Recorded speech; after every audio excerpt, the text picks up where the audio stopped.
35,000 Allied troops stormed a Japanese island and took 300 casualties fighting nobody.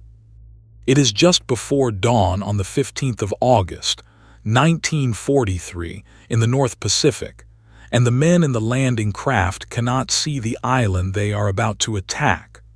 The fog on Kiska sits on the water like wet wool. They have been told the garrison is around 10,000 men, dug into volcanic rock, and they have all heard what happened on Attu 3 months earlier.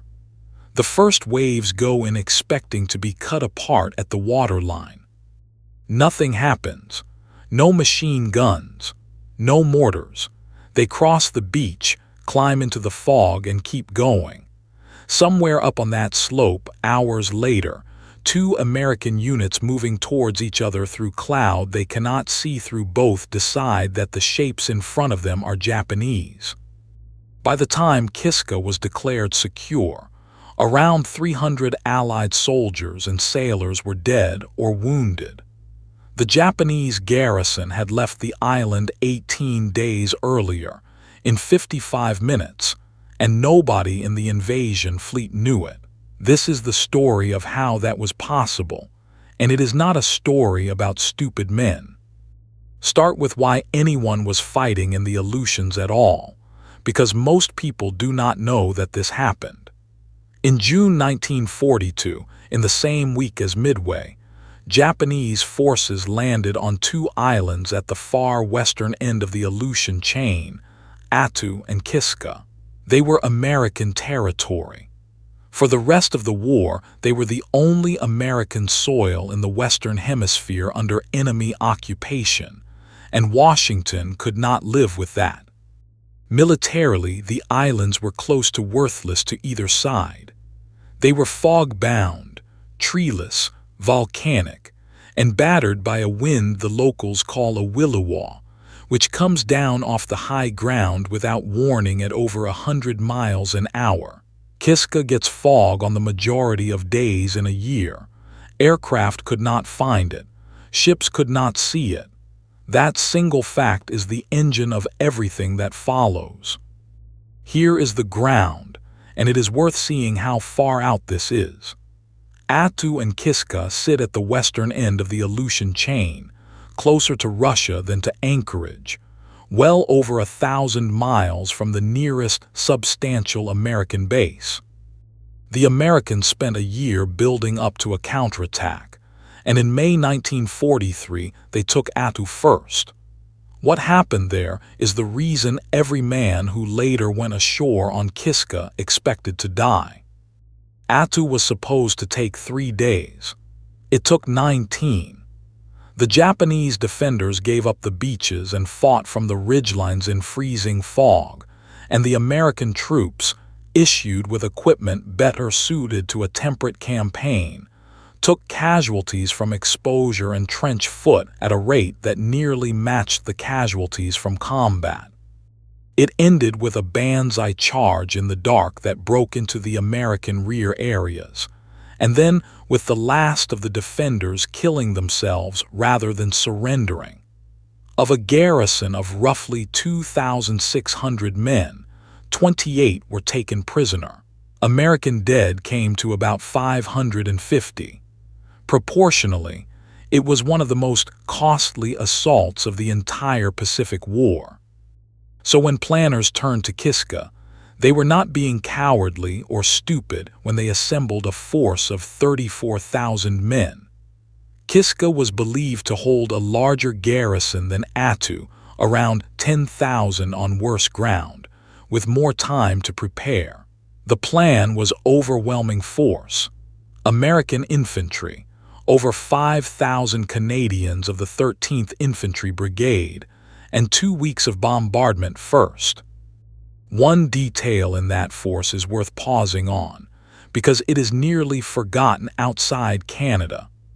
The 13th Canadian Infantry Brigade, over 5,000 men, most of them conscripts sent overseas under a law that was supposed to keep them out of exactly this kind of operation, made up a large part of the landing force. Kiska was the only ground combat deployment Canada made in the Pacific theater. For a fortnight, aircraft and warships worked the island over. More than 100 tons of bombs went onto Kiska in the weeks before the landing. Aircrew came back and reported almost no anti-aircraft fire. That was read as an enemy conserving ammunition and hiding, which was exactly what a disciplined garrison would do.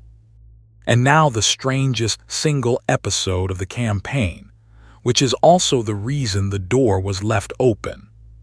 On the 26th of July, an American task force of 2 battleships, several cruisers and destroyers was patrolling southwest of Kiska when radar operators picked up contacts, pips on a screen. About 15 miles out, the force turned to engage and opened fire. They fired for over half an hour. Estimates run to around 1,000 main battery rounds. When they closed the range, there was nothing there. No wreckage, no oil, no ships, no aircraft. The contacts had simply stopped existing. It went into the record as the Battle of the Pips, and the leading explanation ever since has been that the radar was returning echoes from dense flocks of seabirds, possibly combined with unusual atmospheric conditions. That is the best available answer. It has never been proved. What matters is not the mystery. What matters is the consequence. Having fired off a large part of their ammunition at nothing, the ships had to withdraw eastwards to adapt to refuel and rearm. For a critical window, the blockade around Kiska was thinner than it had been in months, and the fog came down. The Japanese had already decided to go.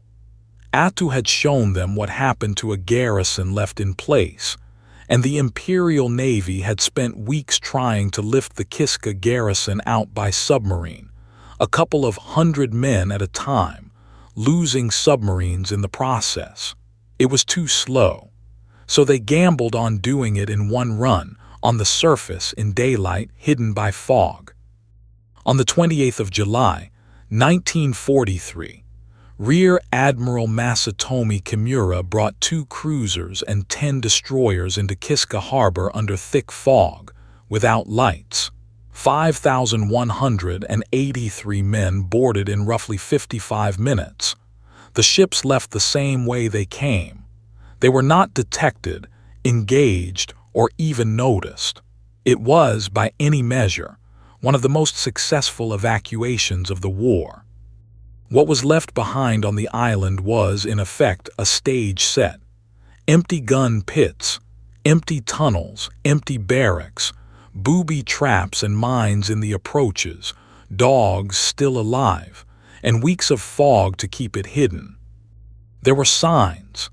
In the days after the evacuation, reconnaissance flights reported no activity, no smoke, no vehicles, no radio traffic from the island.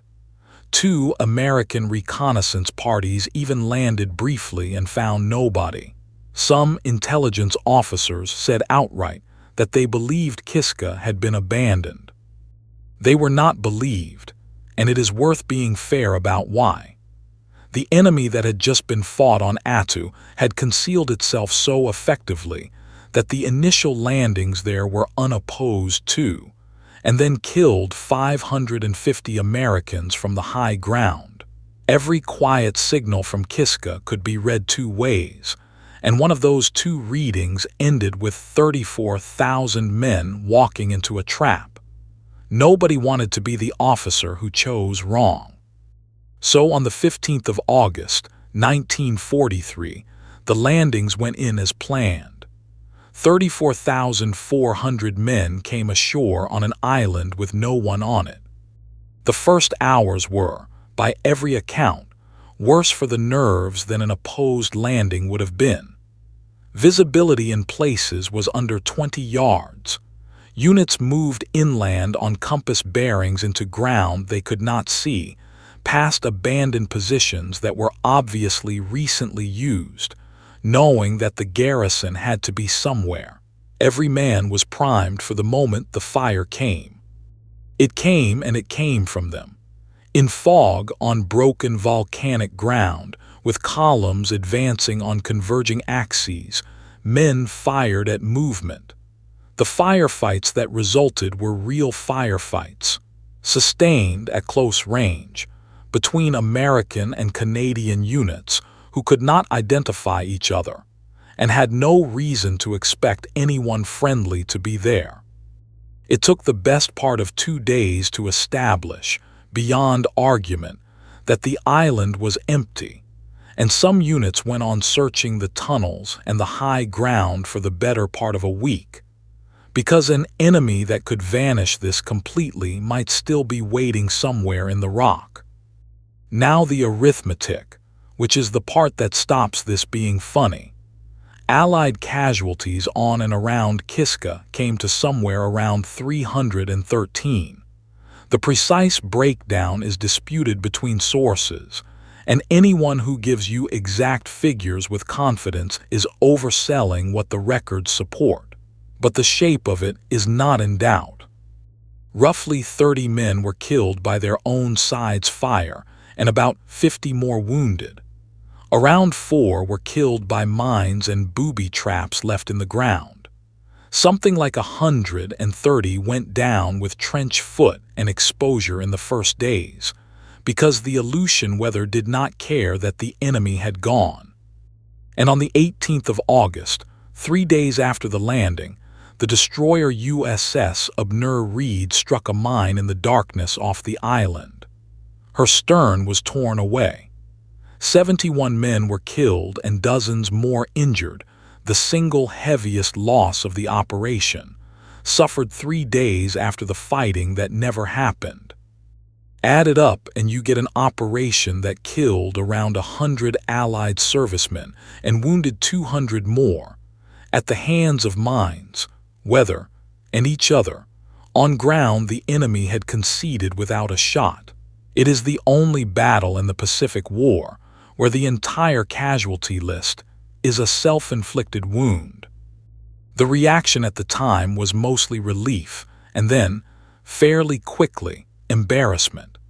The Aleutian campaign as a whole got very little coverage. One veteran called it the theater nobody had heard of, and Kiska in particular was not a story anybody in uniform wanted retold. But there is a fairer reading of it, and it is the one the men themselves earned. 34,000 people got into landing craft in the dark, off an island they had been told held 10,000 dug-in defenders, 3 months after Attu had shown them exactly what that meant, and went ashore anyway. What they did that morning required precisely as much of them as it would have if the enemy had been there. The only thing that changed afterwards was the story. There is a postscript that says more about the Aleutians than any casualty figure. The Japanese left dogs behind when they evacuated, and the Americans found them alive on the island.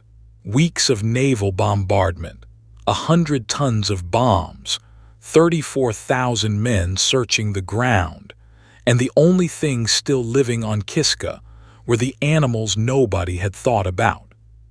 Kiska today is uninhabited, managed as part of a national wildlife refuge, and designated a National Historic Landmark. It is one of the most intact battlefields left from the Second World War, largely because getting there is so difficult that almost nothing has been removed. The tunnels are still open, guns are still in their pits. There is still unexploded ordnance in the ground, which is the main reason visits are restricted. So here is what this one leaves you with, and it is not the joke it gets told as. 2 intelligence pictures were available in the summer of 1943. One said the island was empty. One said the enemy was hiding, exactly as they had hidden on Attu. The commanders chose the reading that could not get 34,000 men killed if they were wrong, and being right about the risk still cost them 100 dead. If the evidence in front of you is ambiguous and one of the two answers is catastrophic, do you go with the evidence or with the catastrophe? Tell me in the comments and subscribe. Every battle comes down to one moment, the last salvo.